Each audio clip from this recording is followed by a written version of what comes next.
बस बात करते हैं आज के निफ्टी 50 चार्ट की। आज 20 मार्च 2025 है और आज निफ्टी 50 की एक्सपायरी थी। एक्सपायरी के दिन क्या हुआ था, 100 पॉइंट ऊपर गैप अप निफ्टी 50 खुला था। उसके बाद पहली जो 9:15 की कैंडल थी वो कहाँ खुलती है, वो ऊपर खुलती है, उसके बाद नीचे आती है, फिर कहाँ ऊपर क्लोज हो जाती है। उसके बाद मार्केट ऊपर जाता है और 9:30 की कैंडल पे रेजिस्टेंस लेता है। 9:30 की कैंडल पे ध्यान रखिएगा, 9:30 की कैंडल पे रेजिस्टेंस लेता है। उसके बाद मार्केट नीचे ब्रेकआउट करता है और नीचे को आता है। लेकिन मैंने पहले वीडियो में भी बोला हुआ है कि पहले दिन की क्लोजिंग, पहले दिन का हाई और पहले दिन का लो बहुत अधिक इंपॉर्टेंट होता है। अब यहाँ पर क्या था, मार्केट 27 EMA के ऊपर खुला था। पहली कैंडल जो थी, जो 10:05 की कैंडल थी, वो 9 EMA के नीचे क्लोज होती है और 27 EMA में सपोर्ट लेती है। यहाँ पर सपोर्ट लेने के बाद मार्केट धीरे से ऊपर जाता है और सारे स्टॉप लॉस, जो भी स्टॉप लॉस पड़े हुए थे, वो सारे खा देता है। खाने के बाद अब हमारे पास क्या था, यहाँ पर जब मार्केट आ गया था तो उसके बाद अगला रेजिस्टेंस हमारे पास कौन सा एरिया था, ये था 23,100 का। 23,100 के ऊपर अगर मार्केट जाता तो यहाँ पर ट्रेंडिंग हो जाता और वही मार्केट ने किया भी। और सबसे बड़ी बात यह थी कि जब मार्केट यहाँ से ऊपर निकला, ऊपर निकलने के बाद उसने कभी भी 9 EMA वाली लाइन को कभी भी ब्रेक नहीं किया, सिर्फ एक शाम के समय किया है। और यहाँ पर भी कोई अधिक आपको ट्रेड अच्छा सा नहीं मिला। यहाँ पर अगर ट्रेड देखना था तो इस वाली कैंडल पे यहाँ पर एंट्री बनती थी। यहाँ पर 10:55 वाली कैंडल पे एंट्री बनती थी, या अगर एंट्री करनी थी तो ये 11:55 या 11:50 वाली कैंडल पे एंट्री कर सकते थे। क्योंकि ऊपर रेजिस्टेंस था तो मार्केट आज हो सकता है कि साइडवेज हो सकता था। मार्केट को या तो हाई ब्रेक करना था या लो ब्रेक करना था। और अगर आप कल का देखेंगे तो कल का हाई पहले ही ऑलरेडी पहले गैप अप हो चुका था, सारे स्टॉप लॉस कट चुके थे। अब मार्केट के पास कोई स्टॉप लॉस नहीं बचे थे। मार्केट जब तक स्टॉप लॉस क्रिएट नहीं करेगा तब तक मार्केट मूवमेंट नहीं देगा।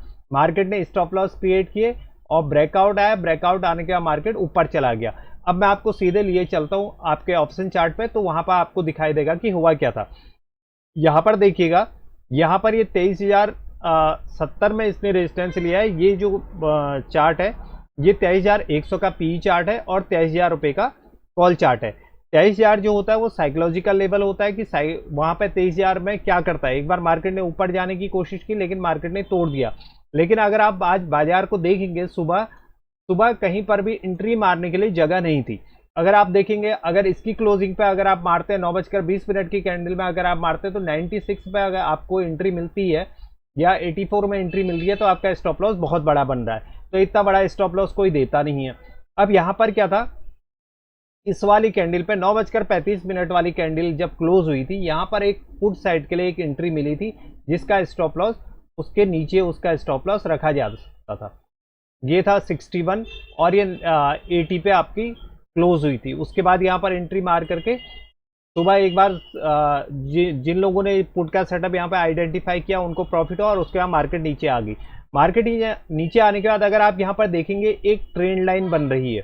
ये देखिए, ये ट्रेंड लाइन है।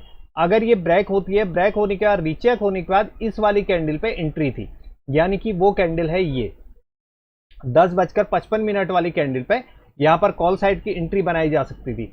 10:55 में एंट्री बनाने के बाद स्टॉप लॉस हमारा कौन सा बनता है, 65 का। 65 के बाद जब मार्केट ऊपर गया, मार्केट ने ये हाई ब्रेक किया है। अगर आप देखेंगे ये वाला पोर्शन ब्रेक किया है, यहाँ मार्केट ब्रेक करने के बाद रीचेक हुआ। रीचेक करने के बाद जो एंट्री हुई है उसके बाद कभी भी 9 EMA के नीचे मार्केट नहीं आया।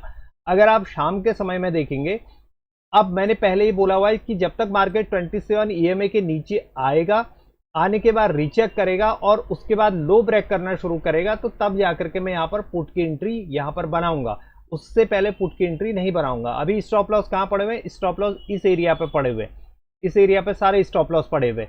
अगर मार्केट यहाँ से गिरना शुरू करता है, नीचे को आना शुरू करता है इस वाले पोर्शन से, तो उसके बाद क्या होगा, यहाँ पे फिर पुट साइड को हम लोग जा सकते हैं। अगर आप पुट साइड के प्रीमियम देखेंगे तो पुट साइड के प्रीमियम कुछ भी नहीं बढ़े, जिस हिसाब से हमारे कॉल साइड के प्रीमियम बढ़े हुए थे। अगर हम यहाँ पर देखते हैं 22,250 की पुट को अगर देखते हैं तो पता चलेगा कि यहाँ पर कैसे एंट्री मारी जा सकती है। ये 23,250 के अगर बाई चांस आप पुट को देखेंगे, ये 23,250 की पुट है।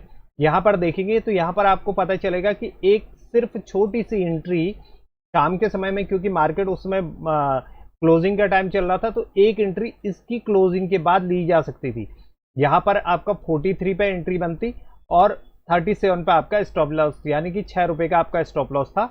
और उसके बाद 43 के बाद मार्केट करीब आपका 60 तक गया, यानी कि आपका 3x से यहाँ पर आपका बन चुका होता।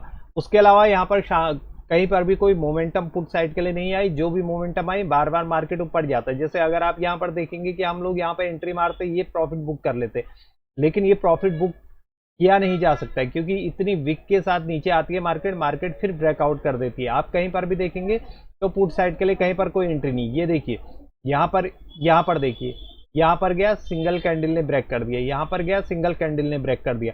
तो हमें जो प्रीमियम मिलता है, जो प्रॉफिट होता है, वो प्रीमियम चार्ट के अनुसार होता है, ना कि हमें इंडेक्स चार्ट के अनुसार। इंडेक्स चार्ट के अनुसार हम लोग ट्रेड लेने की कोशिश करते हैं, लेकिन हमें लेना होता है, जो ऑप्शन बायर होता है उसे ऑप्शन खरीदने होते हैं। तो ऑप्शन में कैसी मोमेंटम आ रही है, इसलिए आपको ऑप्शन चार्ट को देखना जरूरी है कि मैं कहां पर एंट्री कर सकता हूं। जैसे मैं बोल रहा हूं कि 80 में आपकी एंट्री हुई तो आपका ये स्टॉप लॉस बना, तो ये स्टॉप लॉस आपको मेंटेन करना है। यहाँ पर अगर मार्केट आती है तो अपना ट्रेड काट दो, कुछ करने की जरूरत नहीं। दूसरी बार में अगर कोई बनता है पुट साइड को या कॉल साइड को, तब आप कॉल लेने की कोशिश करिएगा, तभी आपको प्रॉफिट होगा।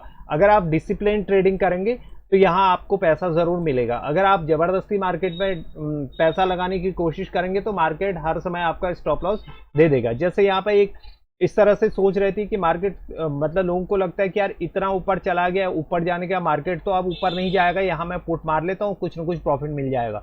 लेकिन ऐसा नहीं होता है। मार्केट अपने सेटअप के अनुसार चलता है। अगर आप मार्केट को अपने सेटअप पे ही काम करोगे तो आपको प्रॉफिट होगा। अगर आप मार्केट को ये सोच करके काम करोगे कि मार्केट इतना ऊपर चले गया, अब तो एक बार नीचे आना ही चाहिए, ऐसे मार्केट नहीं आता है। क्योंकि मार्केट में आज बायर हावी थे, मार्केट आज बुलिश था, तो इसलिए मार्केट ऊपर को चला गया। अगर आप देखेंगे इससे पहले दिन क्या हुआ था, मार्केट साइडवेज था, पूरी तरह से इस रेंज में था। आज सुबह भी साइडवेज था, ये साइडवेज मार्केट थी, इतने में साइडवेज था। उसके बाद जैसे ही ब्रेकआउट हुआ, ब्रेकआउट होने के बाद रीचेक करने आया, ब्रेकआउट होने के बाद रीचेक आने के बाद जो उसका हाई निकाल रहा होता है, आप वहां पर अपनी एंट्री बनाएंगे तो वहां पर आपकी एंट्री बहुत बढ़िया होगी और आपका स्टॉप लॉस भी मैनेजेबल होगा। स्टॉप लॉस अब देखिए यहाँ पर क्या होगा, स्टॉप लॉस होगा अगर ये मार्केट नीचे आए, नीचे आने का हाई निकाल रहा है तो आपका स्टॉप लॉस ये रहेगा। इसको ऑप्शन चार्ट में देख लीजिए, ऑप्शन चार्ट में ये नीचे आया, ये इसका हाई था, ये ऊपर गया, ये आपने ब्रेकआउट पे ले लिया, 114 में लिया तो आपका 99 में आपका स्टॉप लॉस है। बस आप यहाँ पे स्टॉप लॉस दीजिए और आ जाइए। अगर बाई चांस आपके जिस डायरेक्शन में आप चाह रहे थे उस डायरेक्शन में अगर मार्केट जा रहा है तो आप प्रॉफिट लेते जाइए। अगर स्टॉप लॉस लेने आ रहा है तो आप अपना स्टॉप लॉस दीजिए और वहां पे अपना ट्रेड को फिनिश कर दीजिए। अब देखते हैं कल को सेंसेक्स के चार्ट का एनालिसिस करने की कोशिश करूंगा और सेंसेक्स पे ही ट्रेड करूंगा, क्योंकि मंडे ट्यूसडे को सेंसेक्स की एक्सपायरी होती है, कल को इसके प्रीमियम ज़्यादा होंगे, इसलिए कल को मैं सेंसेक्स को देखने की कोशिश करूंगा। वहाँ पे प्रीमियम भी सही दिखेंगे और चार्ट भी अच्छा दिखेगा। अगर ये वीडियो पसंद आती है तो आप इसको लाइक करिएगा, शेयर करिएगा। आने वाले कुछ समय में मैं बिगनर्स के लिए कुछ वीडियोज बनाने वाला हूँ ताकि वो ट्रेडिंग कर सकें और ट्रेडिंग सीख सकें। सबसे पहले सीखेंगे, उसके बाद आप इस मार्केट में ट्रेड करने की कोशिश करेंगे तो आपको 100% प्रॉफिट होगा। ऐसा नहीं है कि आपको प्रॉफिट नहीं होगा। यहाँ पे नुकसान वो लोग करते हैं जो बिना सीखे ट्रेड करने की कोशिश करते हैं, और जिन्होंने सीखा है वो जब ट्रेड करते हैं तो उन्होंने यहाँ 100% प्रॉफिट कमाया है। अगर वीडियो पसंद आती है तो आप इसको शेयर जरूर करिएगा। Thank you very much.